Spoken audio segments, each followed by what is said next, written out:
सोचिए, क्या एक मामूली सी ट्रेड डील पूरी दुनिया का नक्शा बदल सकती है। आज हम एक ऐसी ही डील की कहानी देखने वाले हैं जिसने सिर्फ कपड़ा इंडस्ट्री में ही नहीं बल्कि पूरी दुनिया की बड़ी ताकतों के बीच एक नई जंग छेड़ दी। तो कहानी शुरू होती है एक बिल्कुल साधारण से दिखने वाले व्यापार समझौते से, लेकिन इसका अंजाम एक ऐसी ग्लोबल शतरंज की बाजी पर होता है जहां हर चाल के पीछे गहरे मतलब छिपे हैं।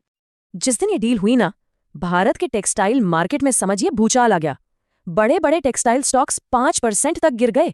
इन्वेस्टर्स में एक तरह की दहशत फैल गई और शेयर बाजार लाल निशान में डूब गया। लेकिन ऐसा हुआ क्यों? सोचने वाली बात तो यही है कि अमेरिका और बांग्लादेश के बीच हुई एक डील का इतना जबरदस्त असर भारत पर क्यों पड़ा। देखिए, ये सिर्फ बिजनेस का मामला नहीं था, ये एक इशारा था कि ग्लोबल इकोनॉमी के जो नियम हैं वो अब बदल रहे हैं। तो चलिए इस चौंकाने वाली डील को थोड़ा आसान भाषा में समझते हैं। कल्पना कीजिए कि आपके पड़ोसी को एक जादुई चाबी मिल गई है जिससे उसके लिए अमेरिका के बाजार का बड़ा सा दरवाजा खुल जाता है, और वहीं आपको उसी दरवाजे में जाने के लिए ऊंची ऊंची दीवारों को पार करना पड़ रहा है। बस यही था इस सौदे का असली मतलब। अब जरा इस फर्क को देखिए, ये कितना बड़ा है। जहां भारत से आने वाले माल पर 18% का भारी भरकम टैक्स लगता है, वहीं बांग्लादेश के लिए ये रास्ता एकदम जीरो टैक्स पर बिल्कुल साफ कर दिया गया। ये तो एक ऐसी रेस की शुरुआत थी जिसमें एक खिलाड़ी को पहले ही बहुत बड़ी बढ़त दे दी गई हो। देखिए, ये जो कपड़ों का एक्सपोर्ट है ना, ये कोई छोटा मोटा खेल नहीं है। ये अरबों खरबों डॉलर का एक जंग का मैदान है जहां हर देश अपनी जगह बनाने के लिए जी जान से लड़ रहा है। और इस रेस में भारत और बांग्लादेश बिल्कुल कंधे से कंधा मिलाकर दौड़ रहे हैं। मतलब जरा सा भी फायदा या नुकसान किसी को भी मीलों पीछे छोड़ सकता है, और यही बात इस डील को इतना खतरनाक बना रही थी। लेकिन जैसा कि कहते हैं, दुनिया में कुछ भी फ्री नहीं मिलता, और इस जादुई चाबी की भी एक कीमत थी। और यकीन मानिए, वो कीमत बहुत बड़ी थी। असल में ये कोई तोहफा था ही नहीं, ये तो एक बहुत सोचा समझा जाल था। और इस जाल का सुराग छिपा था व्हाइट हाउस की इस एक छोटी सी लाइन में। अमेरिका ने साफ साफ कहा, ठीक है, हम आपको अपने बाजार में बिना टैक्स के आने देंगे, लेकिन हमारी एक शर्त है।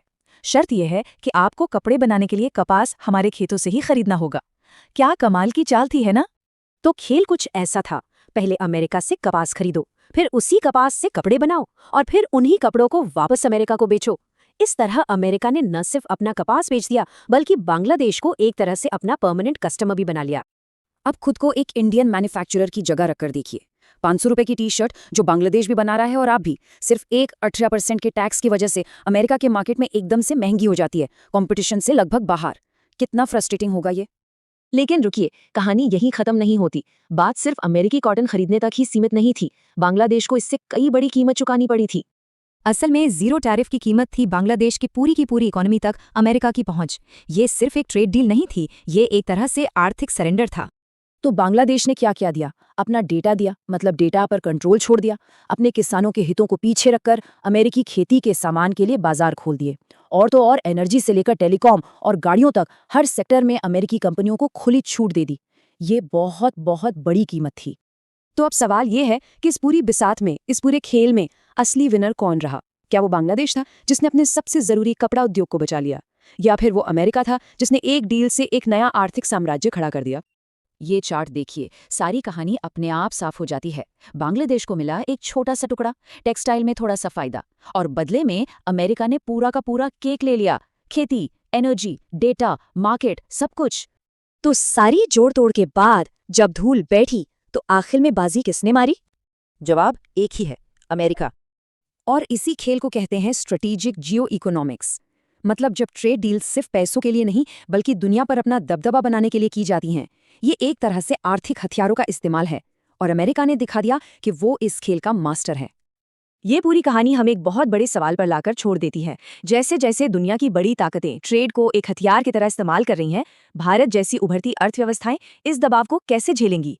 क्या वो अपने हितों की रक्षा कर पाएंगी, या फिर इस बड़ी शतरंज की बिसात पर सिर्फ एक मोहरा बनकर रह जाएंगी? खैर, इसका जवाब तो आने वाला वक्त ही देगा।